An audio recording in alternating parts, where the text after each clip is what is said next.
I'm reading today from Luke 6:27 and 28. But I say to you that listen, love your enemies, do good to those who hate you, bless those who curse you, pray for those who abuse you.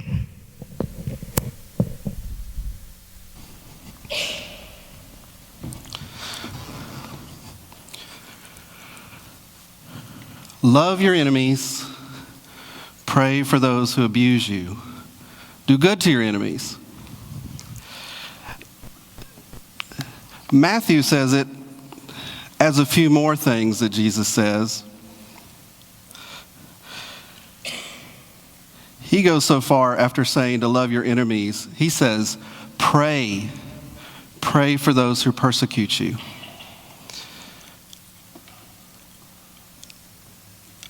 When I looked up on the internet this week, I did a quick search, love your enemies and Jesus.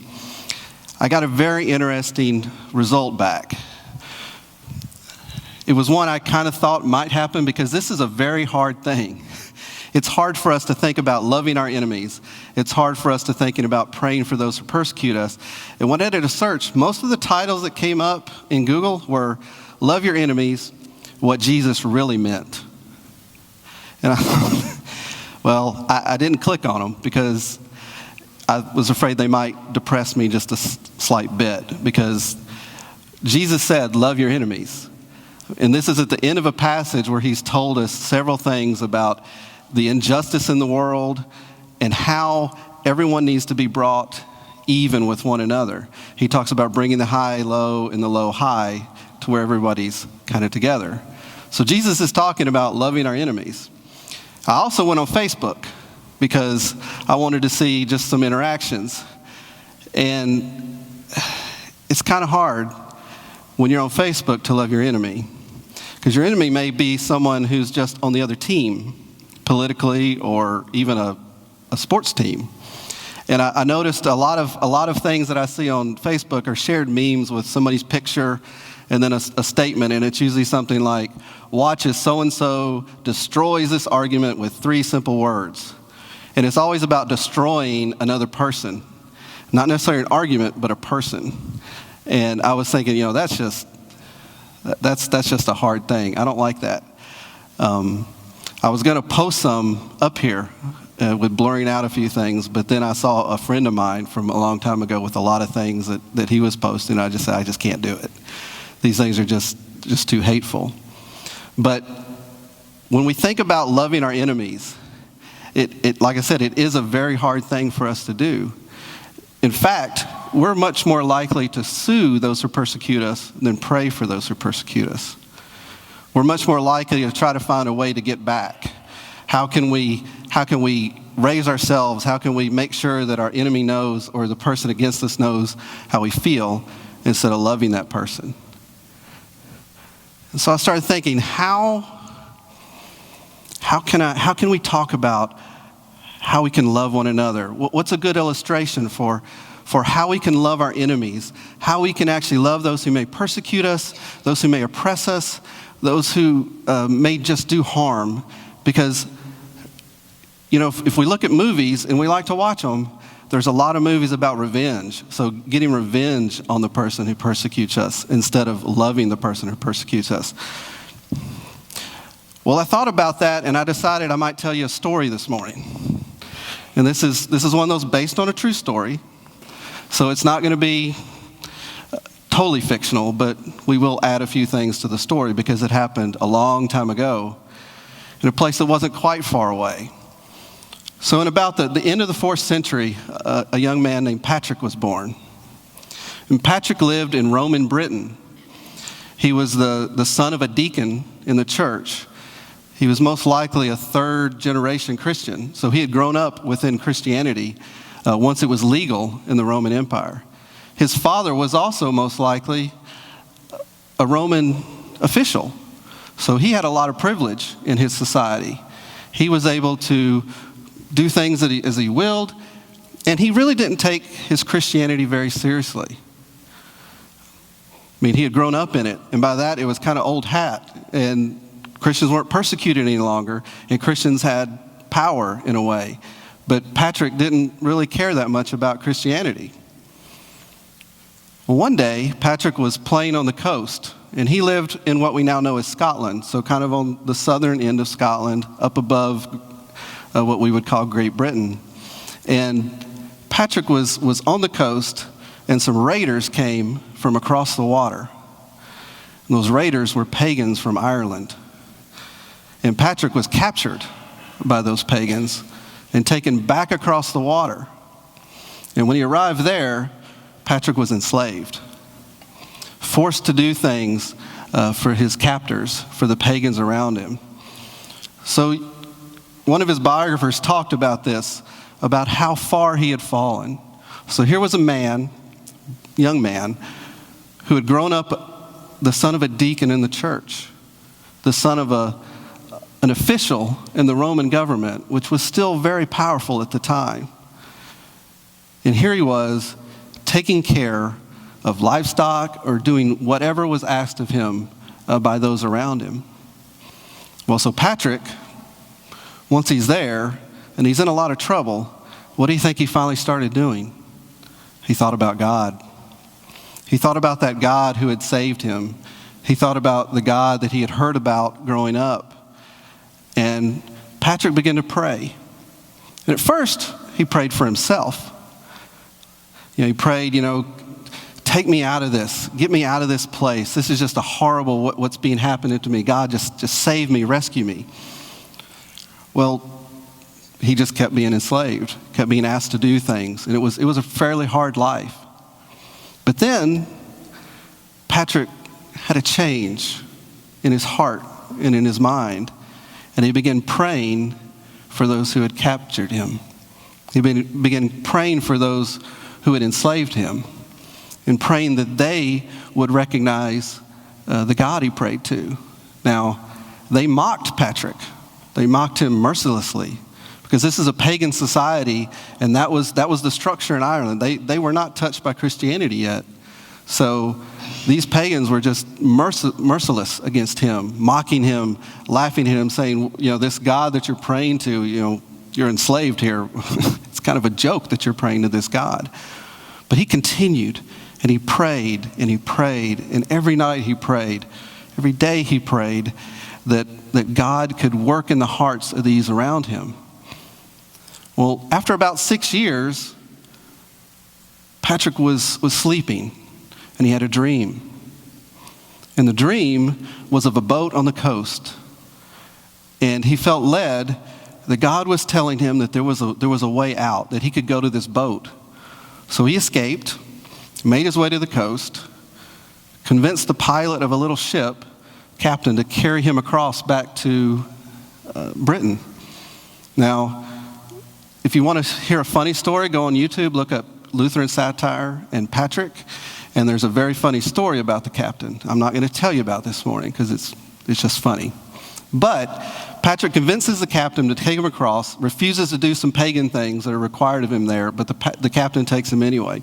So he gets back home, and he's still praying, he's going to church, he's doing everything he is, but his spirit's not quite settled. You see, Patrick keeps dreaming of Ireland. He keeps dreaming of the people who had enslaved him. And he can't sleep. He's restless.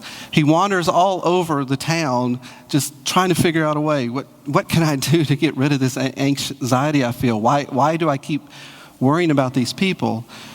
And then he realized it's because he loved them and he cared for them. And even though they had oppressed him and treated him horribly, he knew they didn't have Jesus. And Patrick thought they need Jesus. So he goes to the bishop and he says, I want to go to Ireland. And I'm sure the bishop at first laughed, like, you want to go to pagan land? You want to go over there? Why do you want to go to Ireland? And he says, because I want to preach the gospel to them. I want to preach the Jesus who has saved me. I want to preach the God who has reached in and saved me. And so Bishop let him go. There was some opposition. And of course, as soon as he finally gets to Ireland, there's a lot of opposition there. There's opposition from the pagan chieftains. There's just opposition because he's bringing something in that is totally foreign to their life. But the people of Ireland begin listening to him. They begin listening about this God who loves, this God who loves so radically that he would send someone who had been enslaved by these same people to tell them about this God. He begins to preach to them, to do different things. And by the time Patrick dies, he almost single-handedly has converted the entire island of Ireland into a Christian nation. It's become a pocket of Christianity that even survived when the Roman Empire collapsed, because they had found a radical love and a radical time with Jesus. They had come in contact with someone who truly loved them with the love of God. And of course, we now know that Patrick is St. Patrick. And we have some celebrations around it, and there's some fun, and we throw four-leaf clovers out, and we wear green, and we might pinch one another. But at its depth, St. Patrick was so much more than what we celebrate with our cards and wearing green. And, you know, they turned the Chicago River green. If you've ever been to New York City on St. Patrick's Day, it's a very, very crazy place. They have to announce every 5 minutes at the train stations not to cross certain lines because they're concerned people might get hurt, because there's a lot of excess that goes on, which St. Patrick would probably be very, very upset about. But this St. Patrick that we talk about, he was a human being. He was a real human being, and he was, like I said, he was oppressed. He had enemies who treated him so badly, yet as he began praying for them, he had that change of heart. And it's one of those things where that's how we need to think. And I was thinking about that as I talked about St. Patrick, and I looked at St. Patrick, I thought back to my days in high school. And I've told this story before, but when I was a freshman in high school, I joined the marching band. I really didn't like marching band very much, but I had to play in marching band so that I could play in jazz band. And so I marched. And the field commander, that's the one who stands up front and directs the band, for some reason he didn't like me. His name was Larry. And Larry had it in his mind, first of all, that I liked his girlfriend. I didn't even know who his girlfriend was. I was a freshman. I had no clue who all these people were that were telling me what to do and what not to do and where to go and where not to go. But Larry was just merciless in his treatment of me. He would make me run laps. He would yell at me from the box. He would just treat me very poorly. But I didn't know why he didn't like me, so I just kept being nice to him.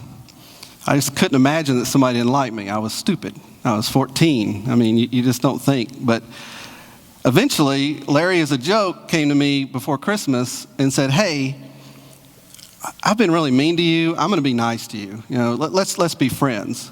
And once again, I had a bit of naivety about me, and I thought Larry was being honest. I thought he wanted to be my friend. So I started talking to Larry.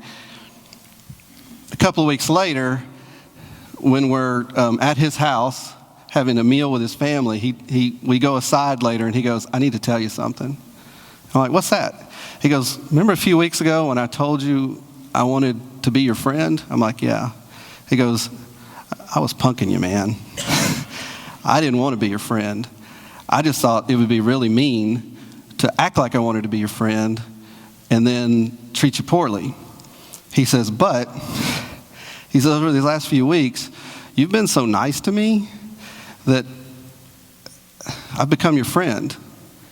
And I did pray for Larry during that time because I didn't understand why he didn't like me. But we became best friends. And we spent a lot of time talking about stuff. Each of us influenced the other. His faith changed a little bit because of our interactions. And it was all because I was willing to not treat someone who was treating me poorly the same way he treated me. And that's what Jesus is talking about here. We need to love those who hate us, because they're going to hate us no matter what. You know, haters are going to hate. They're always going to hate. But if we respond to that hate through love, then it's not on us if those people hate us and if those people's hearts aren't changed. But often when we respond in love, God can change hearts because we know God can transform hearts. God transformed an entire nation that was pagan and embedded in paganism, transformed that entire nation through one human being who was enslaved, but willing to reach out and show them a radical hospitality and a radical love that even when they treated him poorly, he reached out in love. And that's where we need to be. And it's hard. I know it's hard. Like I said, the Google search will tell you it's so hard that Christians will even say, well, here's what Jesus really meant. He really meant, like, if you're disagreeing with somebody, you need to find a way. Or, you don't really need to love those who are trying to kill you. But you have to remember, when Jesus said these words, he's speaking in a society where people were murdered and killed by the government every day just for what they believed or what they said. And eventually that meant when you were Christian. So once Jesus rose and ascended, the church encountered that same thing, but they never stopped trying to find a way to love their enemy and live that out in such a radical way that it changed the world. Wednesday night, those of us who were here watched a video of Stanley Hauerwas, the theologian, and he made a comment that was kind of hard for us to work through at first, but it's something we need to think about because it's on this loving your enemy. Hauerwas says that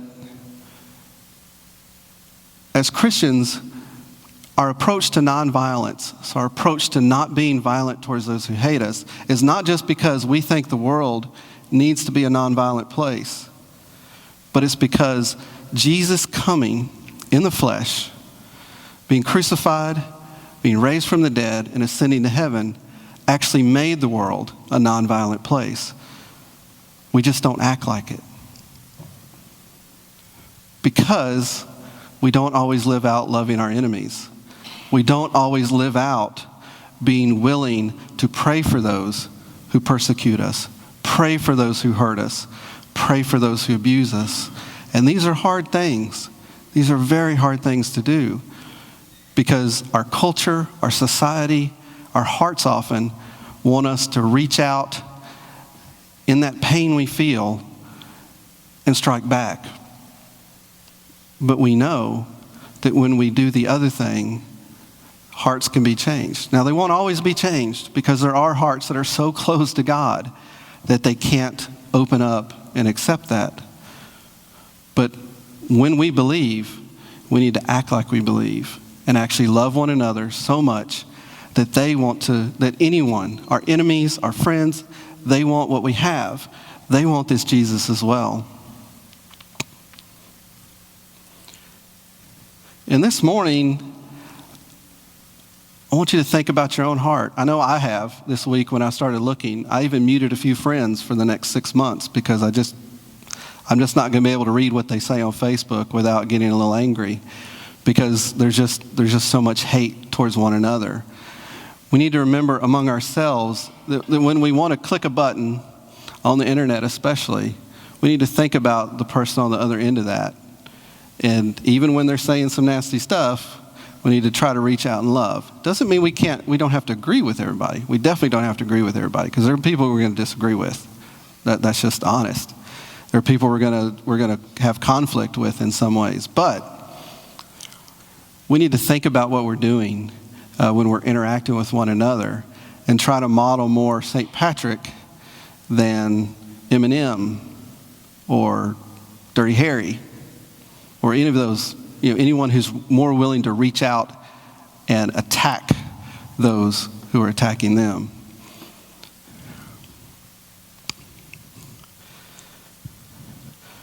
So our hearts should be open. Our hearts should show that Jesus is love, that God is love, that in the God we believe in loves everyone so radically that he wants them to be reconciled to him, which is what we offer in salvation. It's what God is offering, reconciliation with him, humanity back as true humans, as the image of God reflecting into our world so that we transform our world. And we don't transform our world through arguments and anger and even apologetics.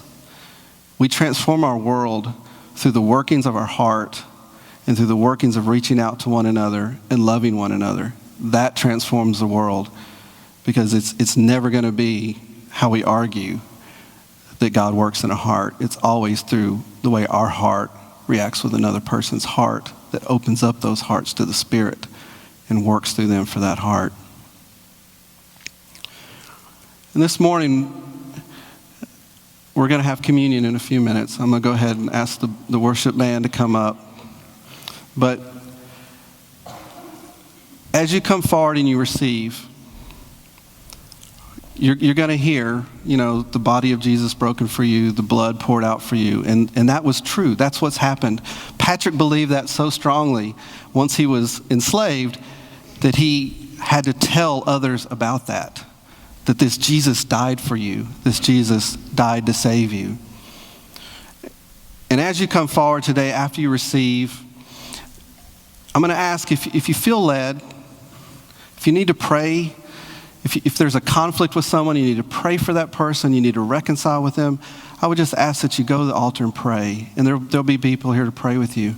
And if you don't know this love of Jesus, if you don't know this radical love of God, this can be a perfect time to open your heart to that and accept the love that he's trying to give to you. Accept that pursuit that God gives to us. So I'm going to ask those who are helping to serve this morning, please come forward.